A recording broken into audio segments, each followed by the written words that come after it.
Talk Friday Talk. Sekitar 60% suara di 2024 akan berasal dari pemilih muda. Tentunya parpol sudah mempunyai strategi atau taktik bagaimana mencoba untuk meraih ceruk yang cukup banyak ini. Nah, yang jadi pertanyaan adalah seberapa besar peran pemilih muda ini?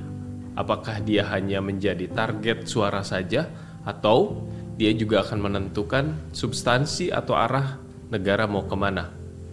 Saya Ruli Juliardi, dalam Friday Talk kita akan membahasnya bersama dengan Khoirunisa Agustiati atau biasa dipanggil Mbak Ninis, Direktur Eksekutif Perludem. Ya. Terima kasih sudah datang ke studio Antara, Mbak. Sama-sama Mas Ruli.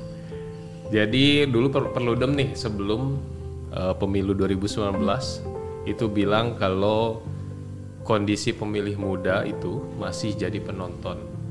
Nah sekarang hampir mau 2 tahun ke 2024, kondisinya masih sama atau sudah ada perbaikan? Masih sama sepanjang teman-teman muda tidak diberikan kesempatan untuk masuk ke dalam ruang ruang partisipasi yang lebih bermakna tadi. Sebenarnya kalau bicara soal anak muda tadi sudah disebutkan angkanya ya, bahkan mungkin hampir 60% nanti pemilih di 2024 tuh pemilih muda.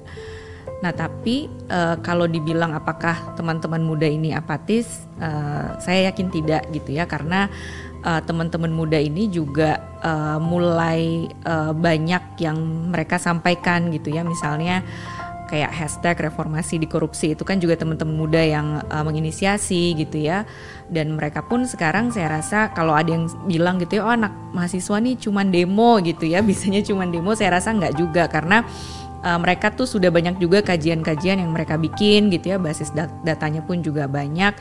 Jadi sebetulnya mereka punya kepedulian itu. Nah sekarang kan bagaimana menampung apa yang sudah mereka aspirasikan gitu ya, sudah mereka evaluasi, refleksikan ke dalam bentuk partisipasi yang lebih substantif tadi. Nah untuk pemilih muda ini boleh dijelaskan sedikit itu tuh umurnya yang kita maksud tuh berapa, Mbak? Ya kalau pemilih muda itu berbeda dengan pemilih pemula ya. Kalau pemilih pemula kan yang first time voters, baru pertama kali memilih, yang dia usianya 17 tahun ya, baru 17 tahun, atau ya pensiunan TNI Polri juga bisa dibilang first time voter kan, karena pemula, ya. Karena sebelumnya kan mereka nggak punya hak pilih. Yeah. Nah kalau pemilih muda ini ya yang range-nya 17 sampai 35 ya, 35 itu yang nanti akan jadi mayoritas ya di pemilu. Dan itu benar 60%, besar sekali. Iya besar sekali. Angka populasi kan juga segitu ya, yang usia range itu juga banyak gitu. Jadi mereka ini ya kalau tadi yang Mas Ruli sampaikan di awal, kalau mau menang pemilu ya harus bisa memenangi suara anak-anak muda ini. Sebenarnya yang Mbak lihat nih dari katakanlah dari pemilu yang sebelumnya dan sampai sekarang gitu, posisi pemilih muda itu selalu ditempatkan di mana, Mbak? Oleh ya baik itu parpol atau siapapun gitu. Ya selama ini memang yang yang jadi catatan adalah oke, semua bilang anak muda, pemilih muda banyak gitu. Nah, terkadang anak-anak muda ini tadi ya secara partisipatif belum diajak untuk lebih substantif, hanya misalnya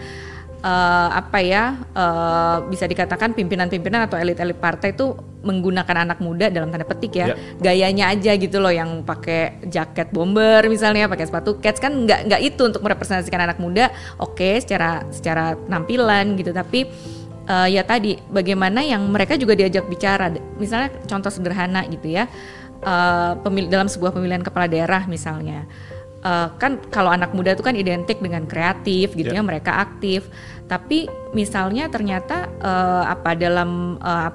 di sebuah daerah kepala daerahnya lebih banyak bikin apartemen misalnya, atau banyak bikin mall, sementara anak-anak muda ini mungkin butuh yang saluran untuk olahraga, untuk kreasi. Kalau mereka didengarkan kan tentu ya tadi ya dampak ke pembangunannya juga akan berpengaruh.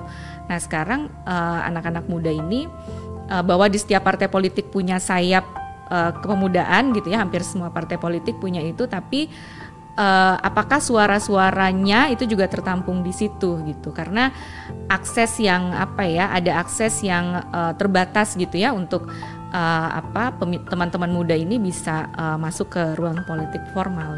Ya, tadi Mbak Ninis juga nyebut kalau parpol juga sebenarnya punya sayap, dia punya pengkaderannya lah, bahkan dari tingkat mahasiswa gitu ya, kita sama-sama pernah kuliah, apalagi sama-sama visipol hukum ya. Jadi banyak organisasi baik itu yang diakui kampus atau yang di luar kampus, ekstra kampus yang sebenarnya ini berjaring ke parpol. Ada yang berbasis keagamaan, ideologi dan sebagainya gitu.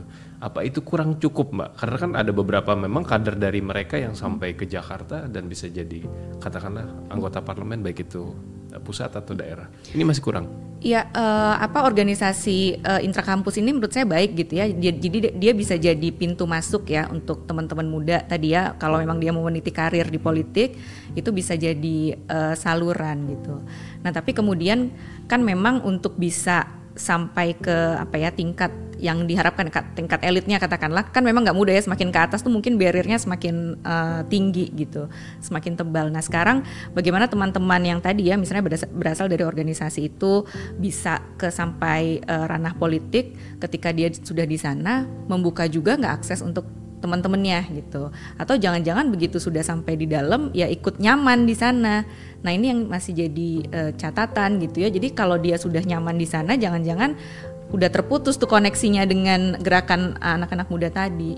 Kalaupun ada yang memang baru saya mau meniti karir di politik dengan cara masuk ke parpol gitu, kadang juga menemui kendala sama kayak orang cari kerja, Mbak.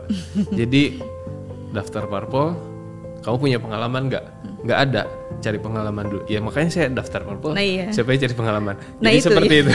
Iya kan anak muda kan selalu dibilang nggak punya pengalaman. Ya nggak akan punya pengalaman kalau nggak dikasih pengalaman kan. Jadi ya kalau bicara nanti salah ya memang pasti akan salah gitu, wajar aja kan kalau salah ya dikasih tahu dia kan sebetulnya dalam pengkaderan kan sebetulnya di situ ya dibimbingnya kan di situ gitu. Jadi ya tadi ya sulit lah untuk bisa punya pengalaman kalau akses ke pengalamannya nggak dikasih.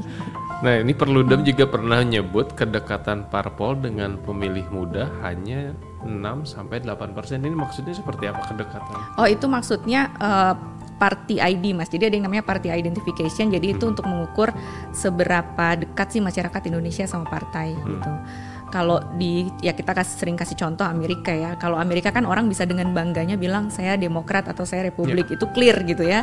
Nggak malu-malu lah orang mengklaim dirinya. Nah tapi kalau di kita kan jarang ya.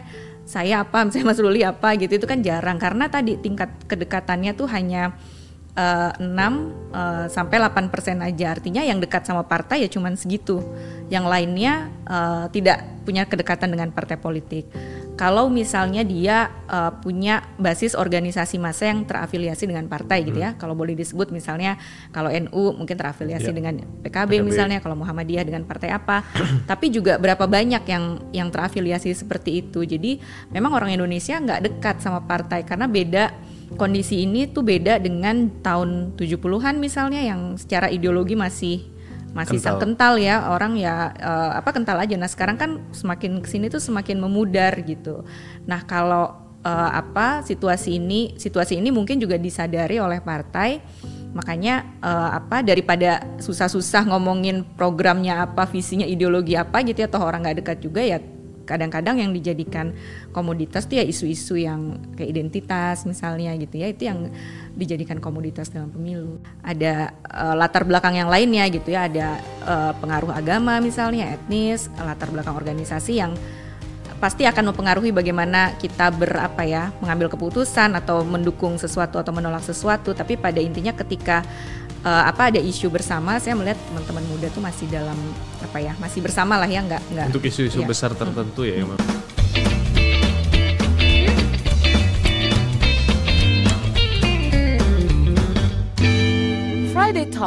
Friday Talk